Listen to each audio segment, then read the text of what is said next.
of it has been improved. We were able to reduce the wait list by about half, but again, we're still talking about 8 to 10 hours, as I talked about. There was a proposal by the city to shorten the shelter stays very dramatically. We were able to push that back a bit, but we have a long ways to go, and right now we're seeking legislative relief through the Board of Supervisors. So we go through our process. We try to get the Human Service Agency that runs the shelters to do the right thing. We may get a little from them, but they tend to be very entrenched, and then we of course have to go over their head to the Board of Supervisors, try to get some legislation passed. And we're looking at legislation at this point that's going to allow for more equitable access in the shelters, to have some special assistance for people with disabilities, to lengthen those shelter stays, and to develop some accountability in the shelter system. And we have the support of Supervisor Campos, and we're going to be drawing up legislation real soon on this. Right. But it's still going to be a kind of a Band-Aid on cancer, even if you do improve the shelter system, because it's not going to really solve the problem of housing and homelessness. No, absolutely not. And I mean, from our perspective, what we're trying to do is take kind of the most critical issues that we're hearing from homeless people that they want to see solved.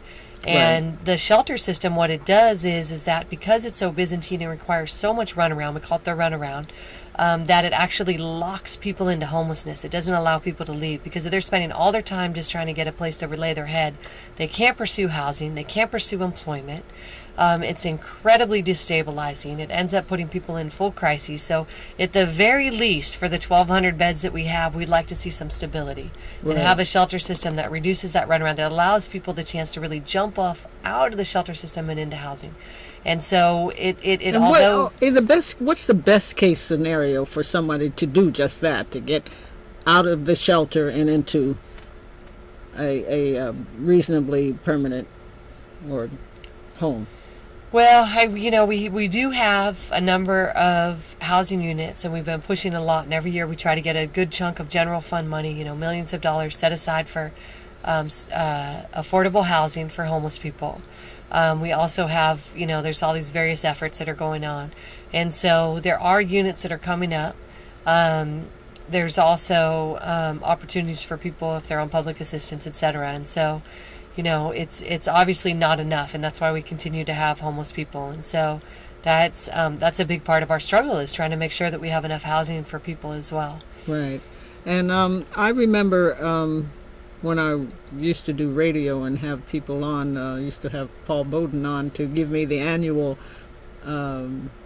statistics on how many people who were homeless wound up dead on the streets. And the last time I talked to somebody, I guess it was maybe around 2000 or something, that they just stopped providing those statistics. And so how do you know how many people lose their lives behind homelessness, freezing on the street, catching cold, being assaulted, being murdered? Mm-hmm. Being killed by police. Yeah. Oh, goodness, yes. Yeah, we don't know. And so, we have our annual, we'll have again December 21st, always on the winter equinox in Civic Center, a memorial service for people who've died on the streets. And because the Department of Public Health under Willie Brown made the very political decision to stop counting and studying homeless people, the point was not just to count how many people were dying, preventable deaths, who were homeless, but to really investigate each of those deaths and look at the systemic flaws that needed to be corrected in order to prevent future deaths. And it was very helpful in drawing attention to the crises, and it also embarrassed the mayoral administration, and they wanted to cease funding that study, and they did. And Mayor Newsom, for all his utilization of homeless deaths as a way to further persecute homeless people in his various campaigns, has continued that practice of not studying and counting homeless deaths. So we don't know. We figure around 100 of people that, we've gathered together names and try to just pull that together. But I remember some of the statistics, and I remember it had gotten up to as high as about 180. Yes, that's correct. Yeah. In 1 year. Yeah. And I thought, wow, that's a few a week. Yeah.